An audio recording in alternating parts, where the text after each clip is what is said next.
Assalamualaikum, kembali lagi di channel Ghost Tellers. Semoga kamu sehat dan selalu dalam lindungan Tuhan ya. Sebelum kita lanjut ke ceritanya, tekan dulu tombol like video ini. Jangan lupa juga klik tombol subscribe channel ini dan nyalakan juga notifikasinya agar tidak ketinggalan cerita menarik lainnya. Langsung saja, seperti apa kisah kali ini, kita masuk ke ceritanya. Pagi di Subang terasa selalu sama bagi Teguh. Sejuk, tenang, dan sedikit membosankan. Sudah beberapa bulan sejak ia menyelesaikan sekolahnya, dan rutinitas hidupnya terasa seperti mengulang halaman buku yang sama setiap hari, tanpa kejutan, tanpa tujuan yang jelas, hanya bayangan samar tentang masa depan yang entah kapan akan menjemputnya. Ia membantu ibunya di warung kecil. Terkadang hanya duduk termenung di beranda rumah kayu mereka, mendengarkan deru suara alam yang damai, dan sesekali membiarkan pikirannya melayang jauh ke tempat-tempat yang hanya ada dalam khayalan. Kehidupan di desa memang damai, tetapi juga terasa sangat membatasi. Seolah-olah ia adalah seekor burung yang sayapnya sudah tumbuh sempurna, tetapi terperangkap dalam sangkar emas kenyamanan yang terlalu familiar. Ia merindukan tantangan, ia merindukan hiruk-pikuk, ia merindukan sebuah kesempatan untuk membuktikan bahwa dirinya lebih dari sekedar pemuda desa biasa. Ia ingin melihat dunia yang lebih luas, dunia yang ia tahu ada tetapi belum pernah ia sentuh. Sinar matahari pagi baru saja berhasil menyelinap melalui celah-celah gorden usang di kamar sempitnya, ketika ponselnya yang sudah tua bergetar di atas meja kayu yang sudah lapuk, memecah keheningan yang sejak tadi meliputi ruangan itu. Nomor yang tidak ia kenal muncul di layar, tetapi kode area yang tertera menunjukkan bahwa panggilan itu datang dari luar kota, dari suatu tempat yang jauh dari ketenangan Subang. Keraguan sempat menyelimuti Teguh, tetapi dorongan penasaran lebih kuat. "Halo?" Teguh menjawab dengan suara sedikit bergetar. Jantungnya tiba-tiba berdebar lebih cepat. Suara di ujung sana terdengar antusias, sedikit tergesa-gesa, dan sangat familiar. "Teguh, ini Bayu!" Suara itu mengumumkan dirinya, dan seketika ingatan Teguh melayang kembali ke masa kecilnya. Kepada Bayu, teman sepermainannya yang tiba-tiba menghilang 2 tahun lalu, ketika keluarganya memutuskan pindah ke kota industri yang katanya sangat menjanjikan. Mereka dulu tak terpisahkan, berbagi mimpi besar tentang petualangan dan kesuksesan di kota. Meskipun kini, hampir semua memori itu sudah mulai terkikis oleh waktu dan jarak. Bayu kemudian melanjutkan dengan nada yang penuh semangat dan keyakinan.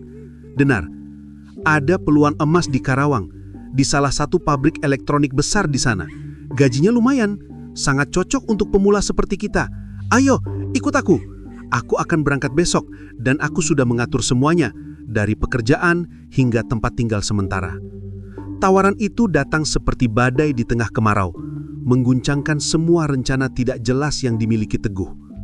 Karawang, tempat itu terdengar asing dan besar, seperti nama-nama yang hanya ia dengar sekilas di televisi atau papan penunjuk jalan tol saat ia naik bus antar kota. Ia membayangkan deretan gedung-gedung tinggi yang menjulang, tetapi juga mendengar cerita-cerita tentang kerasnya kehidupan di kawasan industri, tempat di mana persaingan begitu ketat dan tuntutan begitu tinggi. "Serius Bayu, ini benar-benar kesempatan bukan lelucon?" Teguh bertanya lagi. Kali ini separuh hatinya sudah terpikat. Bayu tertawa, suaranya dipenuhi oleh rasa percaya diri yang menular, yang selalu menjadi ciri khasnya. "Tenang saja bro, aku sudah setahun di sini. Aku sudah tahu seluk-beluknya. Kamu hanya perlu datang. Aku akan carikan tempat tinggal dan pekerjaanmu sudah pasti. Kamu mau kan memulai babak baru dalam hidupmu?" Ada sesuatu dalam nada bicara Bayu yang membuat Teguh tidak bisa menolak. Mungkin karena ia lelah dengan kehidupannya yang terasa berjalan di tempat. Atau mungkin karena ada bagian dari dirinya yang memang merindukan petualangan yang selama ini terpendam. Ibunya saat ia beritahu hanya mengangguk pelan. Kekhawatiran terlihat samar di matanya. "Hati-hati ya nak, Karawang itu beda jauh dengan Subang kita. jaga dirimu baik-baik," kata ibunya sambil memberinya bekal untuk perjalanan. Sebuah isyarat kasih sayang yang tak terucapkan. Keputusan telah dibuat, dan Teguh merasa seolah-olah halaman kosong dalam buku hidupnya tiba-tiba dipenuhi oleh tinta harapan yang baru. Pagi berikutnya, Teguh sudah duduk di dalam bus yang menuju ke Karawang. Tas ranselnya yang berisi pakaian seadanya, sebuah buku catatan lusuh, dan sekantong penuh harapan yang masih samar-samar terasa memberatkan sekaligus menyenangkan. Ia menatap keluar jendela bus, menyaksikan perlahan-lahan pemandangan yang familiar. Sawah hijau Subang yang menenangkan mulai tergantikan oleh deretan bangunan abu-abu, asap knalpot yang pekat, dan keramaian asing yang menyambutnya. Perjalanan selama 3 jam itu terasa seperti transisi menuju sebuah dunia yang sama sekali baru. Sebuah lompatan dari masa lalu yang tenang ke masa depan yang penuh ketidakpastian. Setiap putaran roda bus, setiap kilometer yang terlewati, terasa seperti ia sedang melepaskan dirinya dari ikatan-ikatan kampung halaman. Bau udara pun berubah, dari aroma tanah basah dan padi, menjadi campuran debu, oli, dan industri yang keras Karawang. Dalam bayangan Teguh, Karawang adalah janji sekaligus ancaman. Ia merasa seperti seorang penjelajah yang baru saja mencapai pantai dari sebuah benua yang belum terjamah. Bus akhirnya berhenti di sebuah terminal kecil yang ramai, dipenuhi oleh suara pedagang asongan, klakson kendaraan, dan hiruk-pikuk orang-orang yang bergegas. Teguh turun, merasakan lantai semen terminal yang keras di bawah kakinya, kontras dengan tanah Subang yang selalu lembut. Pandangannya langsung tertuju pada sesosok pria yang berdiri di dekat Gertu. Pria itu mengenakan jaket denim usang dan menyunggingkan senyum lebar yang tak berubah.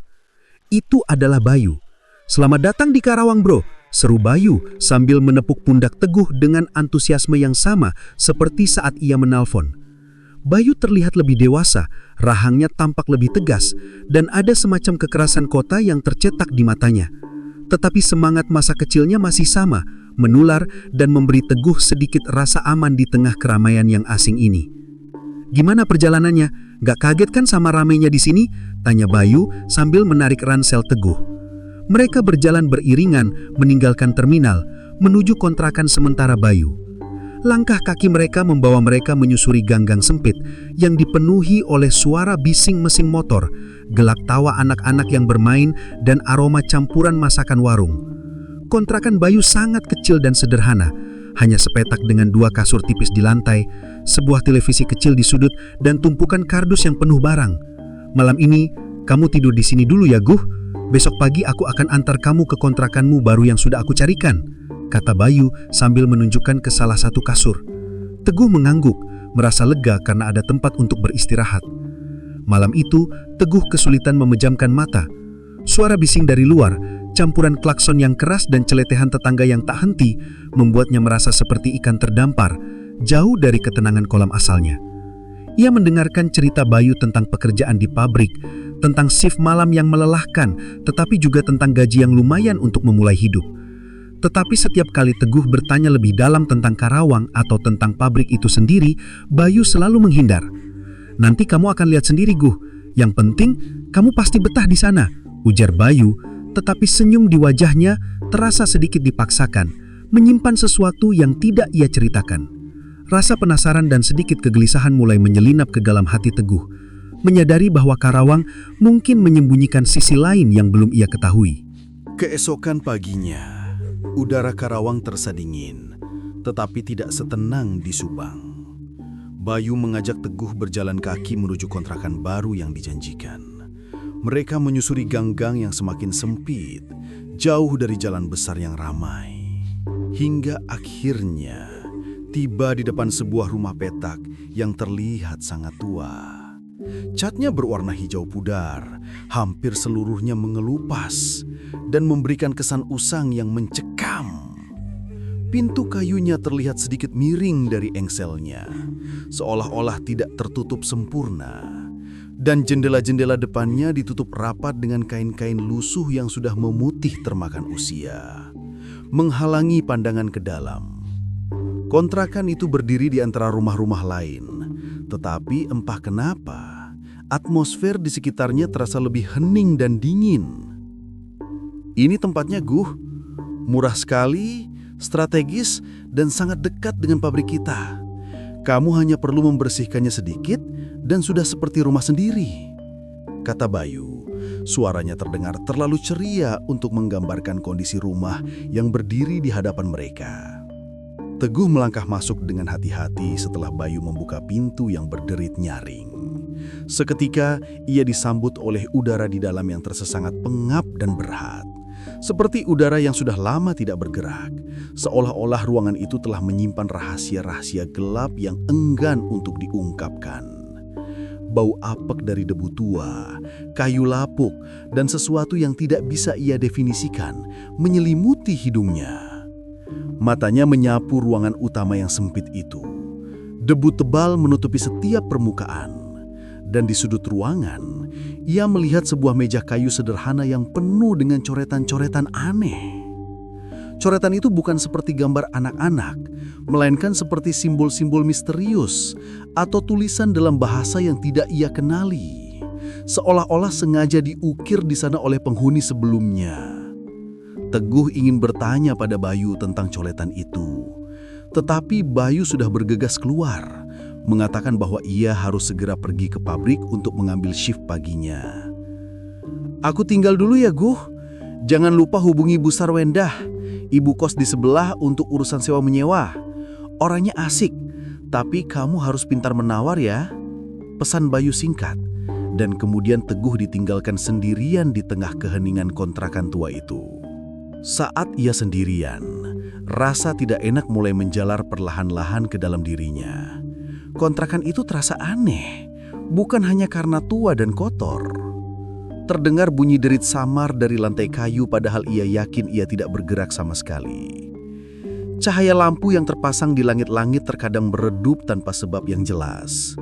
Dan yang paling mengganggu, saat malam pertama ia mencoba untuk tidur, ia mendengar suara bisikan yang sangat pelan datang dari balik dinding. Bukan kata-kata yang jelas, tetapi seperti sebuah nada rendah yang terus memanggil namanya. Teguh mencoba mengabaikannya, berusaha meyakinkan dirinya bahwa semua ini hanyalah imajinasi liar seorang pemuda desa yang baru tiba di kota besar, yang terlalu lelah dan terkejut dengan lingkungan baru. Namun, jauh di dalam lubuk hatinya, ia tahu bahwa Karawang dan kontrakan ini bukan sekedar tempat kerja baru. Ada sesuatu yang menunggunya di sini, sesuatu yang mungkin Bayu sengaja tidak ceritakan. Dan kontrakan tua bercat hijau pudar ini, dengan segala keanehannya, mungkin adalah kunci untuk memahami apa yang sebenarnya sedang terjadi. Pagi kedua di kontrakan baru terasa lebih sunyi dan lebih berat daripada yang Teguh bayangkan. Meskipun sinar matahari berusaha keras untuk menembus celah-celah jendela yang berdebu, cahayanya tidak cukup untuk mengusir udara pengap yang berdiam di dalam ruangan. Teguh berdiri di tengah ruangan, memandangi tumpukan debu dan sisa-sisa barang-barang tua yang ditinggalkan oleh penghuni sebelumnya. Mencoba mengumpulkan keberanian. Meja kayu dengan coretan-coretan aneh itu masih menarik perhatiannya. Seolah-olah simbol-simbol itu adalah teka-teki kuno yang menantinya untuk dipecahkan. Namun, Teguh memutuskan untuk memfokuskan dirinya pada tugas yang lebih mendesak, membersihkan rumah dan bernegosiasi dengan ibu kos, Bu Sarwenda. Bayu sudah berangkat ke pabrik sejak subuh, hanya meninggalkan secari kertas berisi nomor telepon Bu Sarwenda dan peringatan untuk pintar menawar. Teguh menarik napas panjang, menekan tombol panggil di ponselnya. Setelah beberapa deringan, sebuah suara wanita yang lembut tetapi dengan nada berwibawa menjawab di ujung sana. "Halo, ini Teguh ya? Langsung saja datang ke rumah sebelah, Nak. Kita bisa membicarakan soal kontrakannya di sana." Nada suara Bu Sarwendah terdengar warna, tetapi ada getaran samar yang tidak bisa Teguh jelaskan, membuat rasa penasarannya semakin memuncak. Ia segera melangkah keluar, berjalan menuju rumah di samping kontrakan tuanya. Pintu rumah itu terbuka, dan ia mendapati seorang wanita yang berdiri di ambang pintu, Bu Sarwenda. Usianya mungkin akhir 30-an, berdiri dengan senyum tipis yang sulit diartikan, seolah-olah ia sudah tahu apa yang akan Teguh katakan. Rambutnya yang panjang tergerai rapi, Dan gaun sederhana yang ia kenakan tidak bisa menyembunyikan pesona yang entah kenapa membuat Teguh merasa sedikit gugup. "Jadi kamu Teguh ya, teman Bayu ya? Kontrakan itu memang sudah lama kosong, Nak. Tapi harus dibersihkan total sebelum bisa ditempati dengan nyaman," kata Bu Sarwendah. Matanya menatap Teguh dengan tatapan yang terasa seolah bisa membaca setiap isi pikirannya. Ada sesuatu dalam cara bicaranya, ramah tetapi penuh kendali, yang membuat Teguh merasa harus sangat berhati-hati. Negosiasi dimulai di beranda rumahnya, di bawah pohon mangga yang daunnya bergoyang pelan tertiup angin. Teguh menyebutkan anggarannya yang terbatas, yang sebenarnya hampir tidak cukup untuk menyewa tempat tinggal di Karawang yang padat. Bu Sarwendah mendengarkan dengan pajang, sekali mengangguk, tetapi matanya tidak pernah lepas dari Teguh. "Harga standar di sini memang lumayan tinggi, Nak. Apalagi lokasinya strategis. Tapi karena kamu baru memulai, mungkin kita bisa mencari jalan tengah." Kemudian ia tersenyum, senyum yang memikat, tetapi menyimpan misteri. "Begini saja, Nak. Bersihkan kontrakan itu sampai kinclong, sampai tidak ada debu sedikit pun, dan saya akan turunkan sedikit harganya. Bagaimana? Adil kan?" Ada nada menggoda yang samar, tetapi Teguh tidak yakin apakah itu disengaja atau hanya perasaannya yang terlalu peka. Ia mengangguk, merasa lega karena kesepakatan tercapai, tetapi sekaligus curiga. "Iya, Bu, adil. Saya akan mulai membersihkan hari ini juga." "Bagus, Nak. Tapi hati-hati ya, kontrakan itu punya ceritanya sendiri," ujar Bu Sarwendah sebelum berbalik dan masuk kembali ke rumahnya. Kata-kata terakhir itu, sebuah peringatan atau mungkin sekedar godaan, membuat bulu kuduk Teguh berdiri. Teguh kembali ke kontrakan tuanya, kata-kata Bu Sarwendah tentang cerita sendiri terus terngiang di benaknya. Tetapi ia berusaha keras untuk mengabaikannya dan fokus pada tugasnya. Ia menemukan sapu tua yang rapuh di sudut ruangan, dan meskipun sapu itu terasa ringkih di tangannya, ia mulai menyapu debu tebal yang menumpuk di lantai kayu. Ia memindahkan kardus-kardus tua yang ditinggalkan, menemukan beberapa barang aneh yang ditinggalkan oleh penghuni sebelumnya. Ada sebuah cermin kecil dengan retakan tipis di bagian pinggirnya, sebuah buku tanpa sampul yang halamannya sudah menguning, dan yang paling menarik perhatiannya adalah sebuah kotak logam kecil yang terkunci rapat, yang ia duga menyimpan sesuatu yang berharga atau mungkin malah berbahaya. Teguh memutuskan untuk menyimpan kotak logam itu di bawah kasur, berjanji pada dirinya sendiri untuk memeriksanya nanti setelah ia menyelesaikan tugas utamanya. Saat ia mulai mengelap jendela yang kotor, pikirannya kembali melayang ke kata-kata Bu Sarwendah. Apa maksudnya kontrakan ini punya cerita sendiri? Apakah itu hanya kiasan karena rumah ini tua dan usang, ataukah memang ada sesuatu yang lebih dalam dan lebih gelap yang tersembunyi di baliknya? Bayu juga tidak banyak bicara. Sikapnya yang tergesa-gesa dan menghindar membuat kecurigaan Teguh semakin besar. Namun, ia kembali mengusir pikiran-pikiran itu dan memaksa dirinya untuk fokus pada pekerjaan berikutnya, kamar mandi. Kamar mandi kontrakan itu sangat kecil, dengan dinding keramik yang sebagian besar sudah kusam dan berlumut. Keran airnya menetes pelan menciptakan suara tetesan yang bergema dan monoton di ruangan sempit itu, menambah kesan mencekam. Teguh mulai menggosok lantai dengan sikat tua yang ia temukan, bekerja keras untuk menghilangkan kotoran yang menempel. Tiba-tiba, sesuatu membuat tangannya berhenti. Di sudut kamar mandi, tepat di balik bak air yang besar, ia melihat sebuah celah kecil di dinding. Itu bukan retakan biasa akibat usia, melainkan seperti sesuatu yang sengaja disembunyikan. Ia mendekat, menyentuh permukaan dingin keramik itu, dan menyadari bahwa salah satu ubin yang menutup celah itu terasa sangat longgar. Jantung Teguh mulai berdebar kencang, perasaannya bercampur antara takut dan penasaran. Dengan sangat hati-hati, ia mencongkel ubin longgar itu menggunakan pisau kecil yang ia bawa dari Subang. Di baliknya, ia menemukan sebuah rongga kecil, cukup besar untuk memasukkan tangannya. Ia merogoh ke dalam rongga gelap itu, merasakan sesuatu yang dingin dan licin. Perasaan itu membuatnya terkejut, dan ia langsung menarik tangannya dengan cepat, hampir menjatuhkan ubinnya. Di dalam rongga tersembunyi itu, tergeletak sebuah kalung perak dengan liontin berbentuk lingkaran yang diukir dengan simbol-simbol aneh, sangat mirip dengan coretan yang ada di meja kayu di ruang utama. Kalung itu terasa salah di tangannya, seperti membawa beban yang tidak bisa dijelaskan. Bulu kuduknya berdiri. Ia ingin segera memanggil Bayu untuk menanyakan penemuan ini, tetapi sinyal ponselnya sangat buruk di dalam kamar mandi. Ia memasukkan kalung itu ke dalam sakunya, berjanji untuk menyimpannya dan mencari tahu kebenarannya nanti. Teguh melanjutkan membersihkan, meskipun pikirannya sudah tidak tenang sejak penemuan kalung di balik ubin longgar. Ia kembali ke keran air, dan tiba-tiba suara tetesan air yang tadi terdengar monoton itu berhenti total, menciptakan keheningan yang terlalu sunyi di kamar mandi, hingga ia bisa mendengar degup jantungnya sendiri yang berdetak kencang. Keheningan itu terasa lebih menakutkan daripada suara apapun.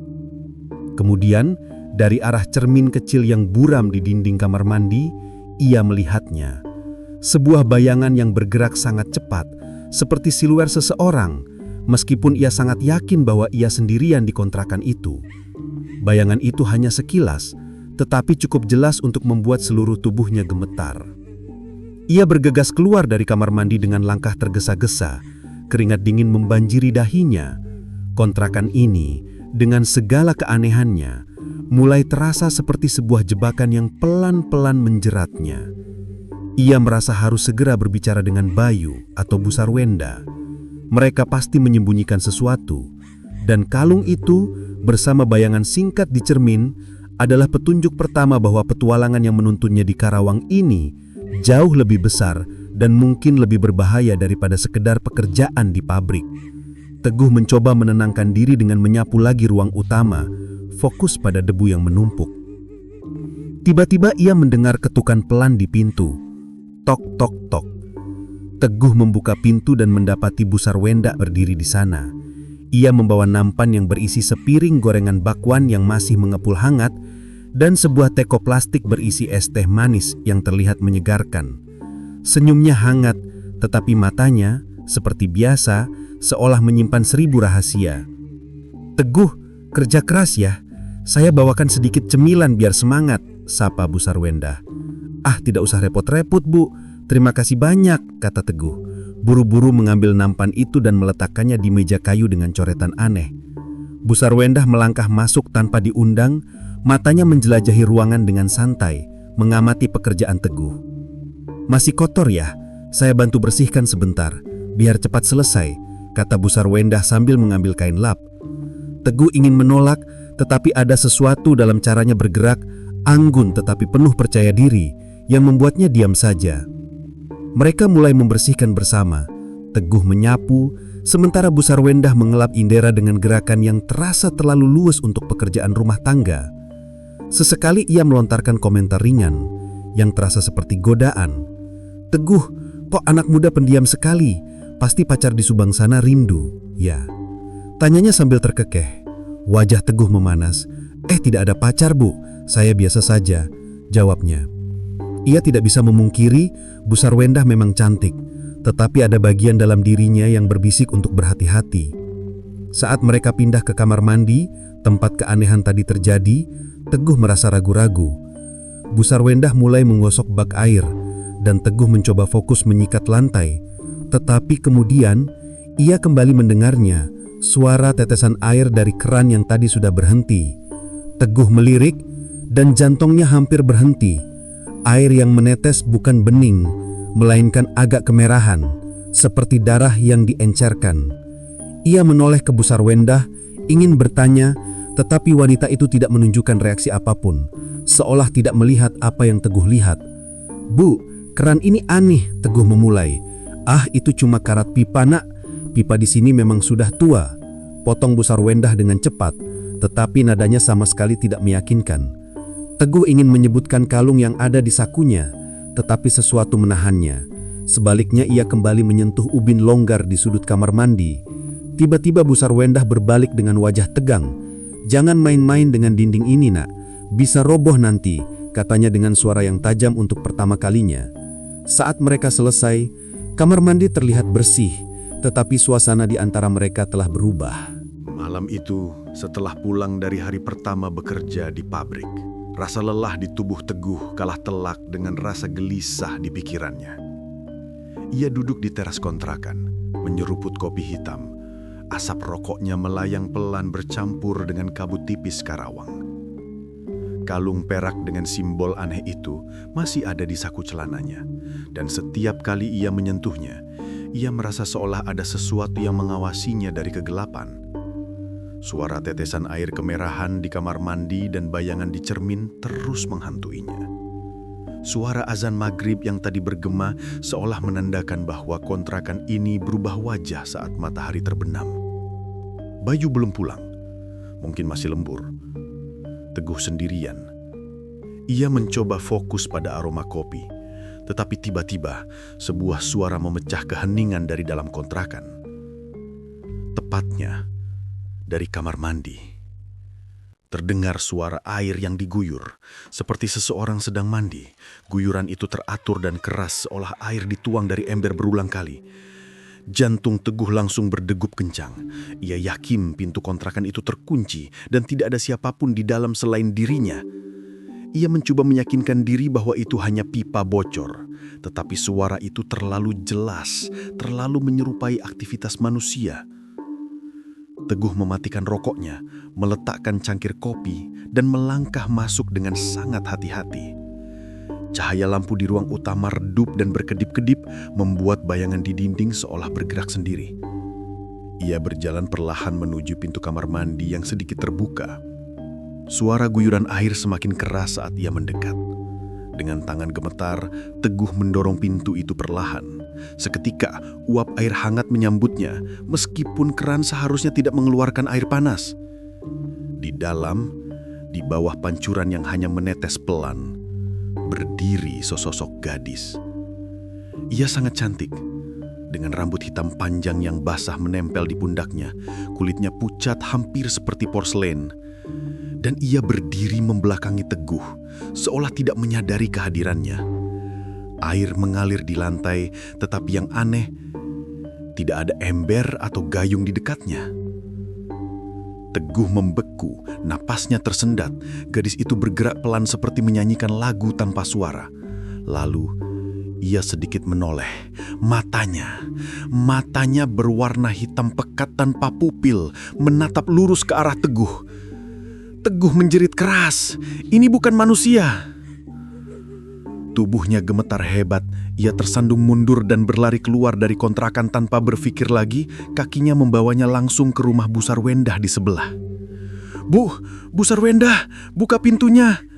Teguh memukul-mukul pintu dengan panik, suaranya bergetar penuh ketakutan. Setelah beberapa detik yang terasa seperti selamanya, pintu akhirnya terbuka. Bu Sarwendah berdiri di ambang pintu, mengenakan daster sederhana tetapi tetap terlihat anggun. Wajahnya yang awalnya tenang berubah terkejut saat melihat Teguh yang pucat dan gemetar. "Teguh, ada apa, Nak? Masuk dulu ayo, ceritakan," kata Bu Sarwendah sambil menarik Teguh masuk ke ruang tamunya yang hangat dan beraroma melati. Teguh duduk di sofa, napasnya masih tidak karuan, dan ia menceritakan semua yang ia lihat. Suara air, gadis di kamar mandi, dan bayangan hitam pekat yang tidak wajar itu. Ia tidak menyebutkan soal kalung di sakunya. Tetapi tangannya tanpa sadar merogoh saku, memastikan benda itu masih ada. Bu Sarwendah mendengarkan dengan wajah serius. Tidak ada lagi nada menggoda seperti biasanya. "Teguh, kamu yakin sekali melihat itu?" tanyanya. Suaranya pelan tetapi tegas. Teguh mengangguk, masih merasakan bulu kudungnya berdiri. Bu Sarwendah menghela napas, lalu mengambil segelas air. Rumah itu pernah punya penghuni yang katakanlah meninggalkan jejak. Kadang hal-hal aneh memang terjadi, Nak, tapi biasanya itu cuma imajinasi orang baru, katanya mencoba menenangkan. "Bu, ini bukan imajinasi, saya melihat dia beneran," protes Teguh, suaranya sedikit meninggi. Bu Sarwendah menatapnya lama, lalu duduk di seberangnya.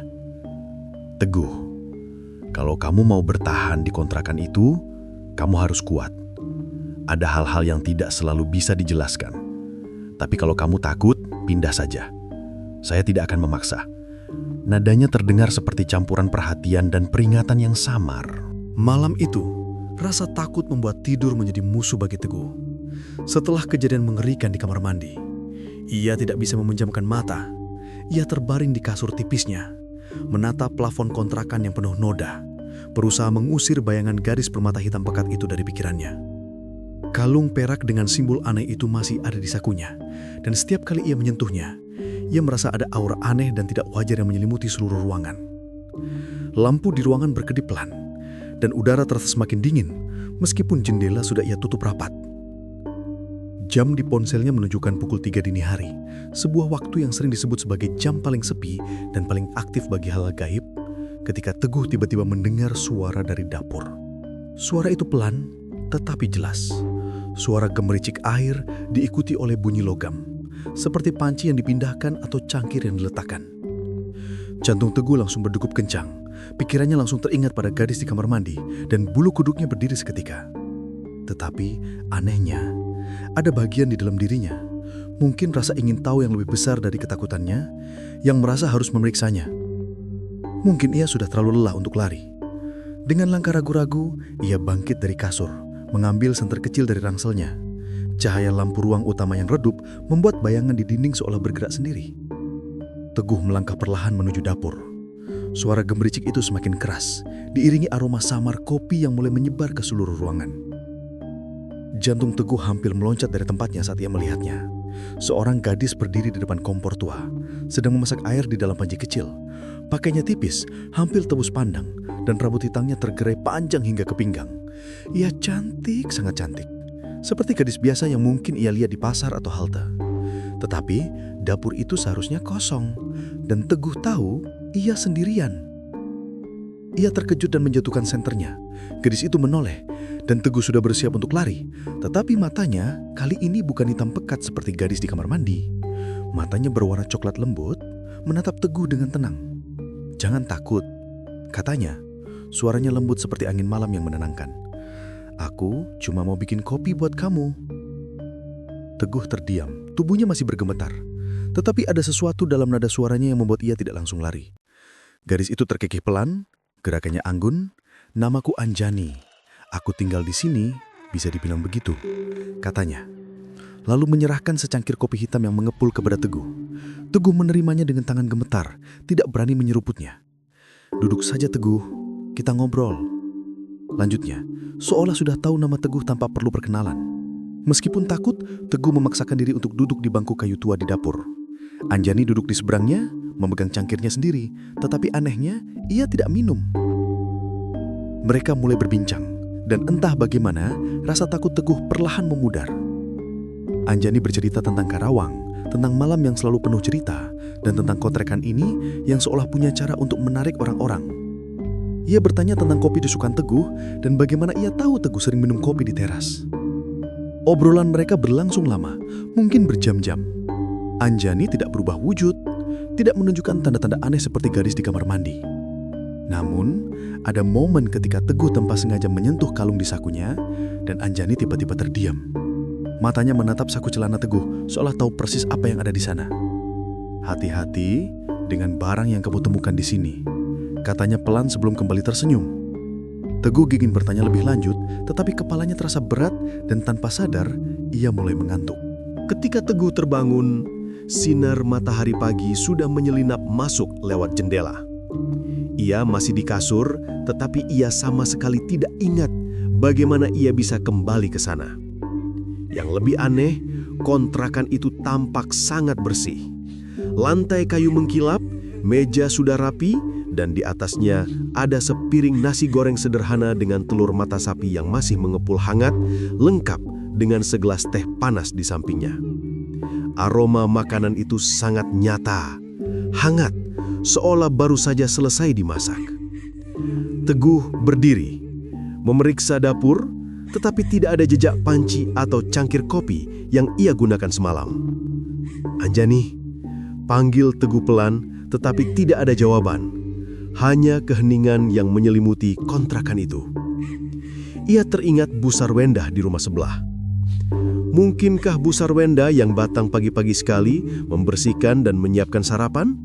Tetapi mengapa ia tidak bilang apa-apa dan bagaimana ia bisa masuk tanpa membangunkan Teguh, padahal pintu depan ia yakini terkunci rapat. Teguh memeriksa pintu depan, dan benar, pintu itu terkunci dari dalam. Keraguan kembali menyelimuti pikirannya. Apakah Anjani itu nyata atau hanya mimpi yang sangat jelas? Dan jika ia nyata, mengapa kontrakan ini terasa semakin hidup, seolah menyimpan rahasia yang ingin sekali diungkapkan? Siang itu, ibu-ibu di gang kembali berkerumun, dan Teguh memutuskan berjalan kaki menuju halte angkot untuk berangkat ke pabrik. Ia masih memikirkan Anjani. Saat ia melintas, seorang ibu parubaya dengan kerudung merah menatapnya dengan tatapan penuh perhatian. "Anak baru ya? Mengontrak di rumah hijau itu?" tanya ibu itu tiba-tiba, suaranya rendah seperti bisikan. Teguh mengangguk, sedikit terkejut. "Hati-hati nak, di rumah itu ada hantunya," kata orang-orang, bisik ibu itu. Teguh hanya tersenyum canggung, mencoba meredakan ketegangan. Tidak ada apa-apa bu, saya betah di sana," jawab Teguh, meskipun dalam hati ia tahu kontrakan itu jauh dari kata biasa. Ibu itu hanya menggeleng, lalu kembali ke keranjang sayurnya, seolah tidak ingin melanjutkan pembicaraan yang sensitif itu. Kata-kata ibu itu terus terngiang di benaknya sepanjang perjalanan ke pabrik. Hantu. Apakah ibu itu tahu sesuatu tentang Anjani? Atau keanehan lain seperti air kemerahan di kamar mandi? Ia ingin bertanya lebih lanjut, tetapi angkot sudah datang dan ia terbawa ritme pekerjaan yang melelahkan di lini perakitan. Sepanjang hari, pikirannya melayang antara simbol aneh di kalung dan wajah Anjani yang terlalu sempurna untuk menjadi nyata. Kontrakan hijau pudar itu yang semula ia lihat sebagai tempat tinggal sementara yang murah, kini berubah menjadi pusat misteri yang menahannya. Sore itu, sekitar pukul 5:30 sore, Teguh memutuskan berjalan kaki pulang dari pabrik, ingin menghirup udara segar setelah seharian penuh dengan bau solder. Ia mampir ke warung kecil di pinggir jalan untuk membeli rokok. Saat ia membayar dan mengambil kembalian, ia merasakan seseorang berdiri tepat di sebelahnya. Teguh menoleh dan jantungnya hampir berhenti. Seorang gadis dengan seragam sekolah, kemeja putih dan rok abu-abu berdiri di sana memandangnya dengan senyum tipis. Wajahnya, rambut hitamnya yang terikat rapi dan matanya sama persis dengan Anjani. Mata coklat lembut dengan kilau yang tidak wajar. "Anjani, kenapa kamu di sini?" tanya Teguh, suaranya serak karena terkejut. Gadis itu hanya senyum, tidak menjawab, lalu berbalik dan berjalan cepat, lenyap di antara kerumunan orang-orang di jalanan. Teguh berdiri membeku di depan warung rokok. Bagaimana Anjani bisa ada di sini, di siang bolong, mengenakan seragam sekolah? Apakah ia nyata atau Teguh mulai kehilangan akal sehatnya? Ia buru-buru melangkah ke kontrakan, pikirannya kacau. Saat sampai, pintu kontrakan sudah sedikit terbuka. Meskipun ia yakin sudah menguncinya tadi pagi. Udara di dalam terasa sangat dingin, dan lampu di ruangan utama berkedip pelan. Lalu ia melihatnya. Anjani terbaring di kasurnya, tanpa sehelai pakaian pun. Senyumnya menggoda, sama seperti malam sebelumnya. "Teguh, aku menunggu kamu." Suaranya lembut, seperti nyanyian yang merayap di kulit Teguh. Teguh membeku, jantungnya berdebar kencang. "Jangan Anjani, jangan!" Teguh mundur satu langkah. Ia bangkit, mendekat dengan gerakan yang anggun, mencoba memeluk Teguh. Teguh menolak, menggelengkan keras. "Tidak Anjani, tidak, aku tidak mau," suaranya bergetar. Anjani mengerutkan kening, wajahnya tampak kecewa. "Kenapa Teguh? Apa aku jelek? Apa payudaraku tidak cukup besar?" tanyanya dengan nada yang tiba-tiba polos namun mengagetkan. Keringat dingin membanjiri tubuh Teguh. Ia menoleh ke belakang, berusaha mencari celah untuk lari. Anjani tiba-tiba menarik tangan Teguh, mendekat, tubuhnya menindih Teguh di kursi. Matanya yang coklat lembut itu kini memudar, digantikan oleh kilau gelap yang mengingatkannya pada gadis di kamar mandi. Sentuhannya sangat dingin, tidak wajar, seperti menyentuh sesuatu yang bukan daging manusia. "Teguh, kenapa kamu takut? Aku hanya ingin dekat denganmu," bisik Anjani, suaranya seperti angin yang membawa hawa dingin. Dengan sekuat tenaga, Teguh mendorongnya dan berdiri. "Tidak, tidak Anjani, tidak, aku tidak mau." Ia menatap Teguh sebentar, lalu tersenyum. Tetapi senyumnya kini terasa menyeramkan, seperti seringai.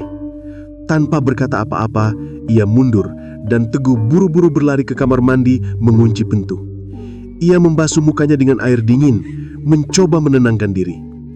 Sentuhan Anjani masih terasa di tangannya, dingin dan aneh. Kalung di saku pelancarannya terasa sangat panas, seolah bereaksi pada apa yang baru saja terjadi. Setelah mandi, ia kembali ke ruangan utama. Berharap Anjani masih ada sehingga ia bisa menanyakan apa maksud semua ini. "Anjani, Anjani," panggilnya. Tetapi ruangan itu kosong. Makanan di meja masih ada, teh masih hangat, tetapi Anjani sudah hilang, lenyap seperti asap. Ia memeriksa dapur, kamar mandi, bahkan sudut-sudut kontrakan, tetapi tidak ada tanda-tanda keberadaannya. Hanya kalung di sakunya yang terus mengingatkan bahwa semua ini bukanlah mimpi. Teguh duduk di kasur. Pikirannya kacau balau. Mencoba memahami apakah Anjani itu nyata atau hanya bagian dari kontrakan ini. Seperti yang dikatakan Bu Sarwendah, sesuatu yang memilih penghuninya. Ia ingin lari ke rumah Bu Sarwendah lagi, tetapi jam sudah larut. Dan ia tidak yakin wanita itu akan menjelaskan apa-apa. Ia mengeluarkan kalung perak itu dari sakunya, menatap simbol aneh di liontinnya. Ia teringat mata Anjani yang berubah dan desakan untuk lari. Tiba-tiba, saat ia memegang kalung itu, matanya terpejam dan penglihatannya datang. Seperti mimpi yang terlalu nyata dan menyakitkan. Ia melihat pagi yang cerah, tetapi suasana berat menyelimuti kontrakan yang saat itu tampak lebih terawat. Bu Warsih, seorang wanita paruh baya dengan wajah lelah, ibu dari Anjani, duduk di kursi kayu. Keriput di wajahnya menunjukkan perjuangan keras sebagai pedagang sayur keliling yang berjuang demi hidup. Tiba-tiba, pintu depan dibuka dengan kasar, dan dua pria bertubuh kekar masuk. Pakaian mereka sederhana, tetapi sorot mata mereka dingin, penuh ancaman. "Bu, mana uangnya? Bu Sarwendah sudah tidak sabar lagi," kata salah satunya, suaranya serak dan mengintimidasi. Bu Warsih bangkit, tangannya gemetar. "Saya belum punya, Pak. Modal dagang saya cuma cukup untuk belanja sayur dan makan sehari-hari." Suaranya bergetar, air mata mulai mengalir di pipinya. Pria kekar yang lebih tinggi tertawa sinis. "Kalau tidak bisa bayar uang, ada cara lain. Anakmu, Anjani kan? Dia cantik, masih muda. Kami berdua bisa bantu lunasin utangmu, asal dia mau menemani kami." Jangan sentuh anak saya." Bu Warsih mencoba mendorong pria itu, tetapi tangannya lemah. Pria kedua langsung memukuli wajahnya hingga ia terhuyung jatuh ke lantai. Darah mulai menetes. Saat itu pintu kamar terbuka dan Anjani masuk, mengenakan seragam sekolahnya. Tas sekolah masih di pundaknya. Wajahnya pucat melihat ibunya terkapar. "Ibu, apa yang kalian lakukan?" teriak Anjani, berlari mendekati Bu Warsih. Pria kekar yang lebih pendiam menatapnya, senyum kotor tersungging di bibirnya. "Anjani, gampang saja, cuma 10 menit dengan kami, utang ibumu lunas semua," kata pria itu, melangkah mendekat. Anjani mundur, matanya penuh ketakutan. Tiba-tiba, telapak tangan pria itu mendarat di pipi Anjani dengan tamparan yang sangat keras, membuatnya jatuh ke lantai. Plak! Pria itu kemudian merobek kemeja seragamnya, kainnya terlepas, memperlihatkan bahunya yang pucat. Anjani berontak, berteriak, tetapi pria itu menahannya dengan kekuatan brutal. Di tengah kepanikan dan rasa sakit, Anjani melihat celah. Dengan sisa tenaganya, ia menendang kemaluan pria yang menindihnya itu dengan sekuat tenaga. Pria itu meringis kesakitan, dan Anjani bangkit, berlari keluar rumah secepat mungkin. Penglihatan itu mengikuti langkahnya yang cepat menuju halaman belakang kontrakan, tempat sebuah sumur tua berdiri, ditutupi lumut dan diapit oleh batu-batu yang usang. Anjani berhenti di tepi sumur, napasnya tersengal-sengal, matanya penuh air mata, tetapi ada tekad keras yang terpancar di wajahnya. Ia melihat ke belakang, melihat kedua pria kekar itu sudah bangkit dan berlari mengejarnya. Lebih baik aku mati daripada kehormatanku dinodai, bisik Anjani dengan suara yang penuh keputusasaan dan tekad. Ia kemudian melompat ke dalam sumur tua itu. Air memercik keras dan kegelapan sumur menelannya dalam sekejap. Penglihatan Teguh beralih kembali ke dalam rumah. Bu Warsih masih terkapar, wajahnya berdarah, tidak sadar bahwa putrinya, Anjani, telah mengakhiri hidupnya sendiri di sumur demi menjaga kesuciannya. Dua pria kekar itu meninggalkan rumah, mengumpat karena gagal mendapatkan apa yang mereka inginkan. Tak lama kemudian, Bu Sarwendah muncul di pintu. Wajahnya dingin, seperti rentenir yang tak kenal ampun. Ia bahkan tidak melihat ke arah Bu Warsih yang terkapar. Bu Warsih, utangmu sudah kelewat batas. Rumah ini sekarang milik saya. Pergi atau saya akan panggil polisi, kata Bu Sarwendah tanpa belas kasihan sedikit pun. Bu Warsih lemah dan patah hati, tidak bisa melawan. Ia diusir dari kontrakan itu, tidak tahu bahwa putrinya telah tewas di belakang rumah. Kontrakan itu kini menjadi milik Bu Sarwendah, diubah menjadi rumah sewa, tetapi arwah Anjani tetap tinggal di sana, penasaran, terikat pada tempat yang menyaksikan tragedi paling mengerikan dalam hidupnya. Teguh tersencak dari penglihatan itu, bangun di kasurnya dengan keringat dingin yang membanjiri seluruh tubuhnya.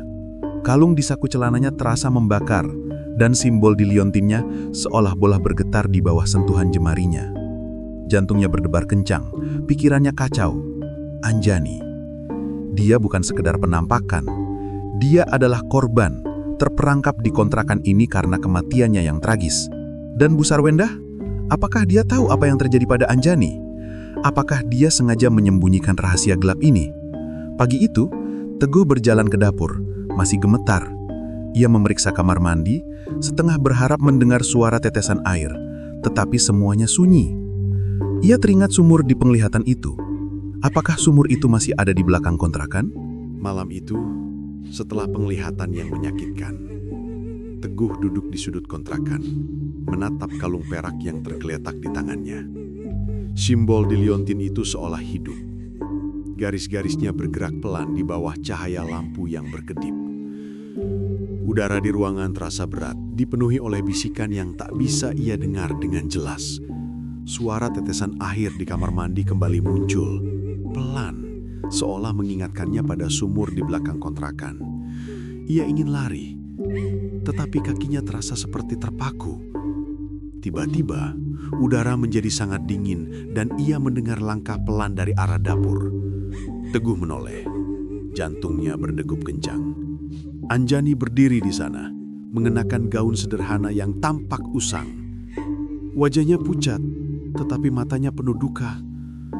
"Teguh, kamu masih simpan kalung itu?" Suaranya lembut namun penuh peringatan. Teguh menelan ludah, tangannya menggenggam kalung itu lebih erat. "Apa maksudnya semua ini? Kalung ini, kenapa kamu takut sama benda ini?" tanyanya, mencoba memahami. Anjani melangkah mendekat, tetapi berhenti beberapa langkah dari Teguh, seolah tidak ingin terlalu dekat dengan kalung itu.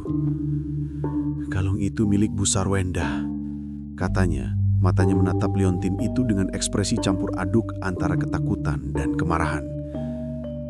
"Dia memberikannya padaku dulu, bilang itu hadiah karena aku manis. Tapi aku tahu ada sesuatu di dalamnya. Makhluk gaib, Teguh.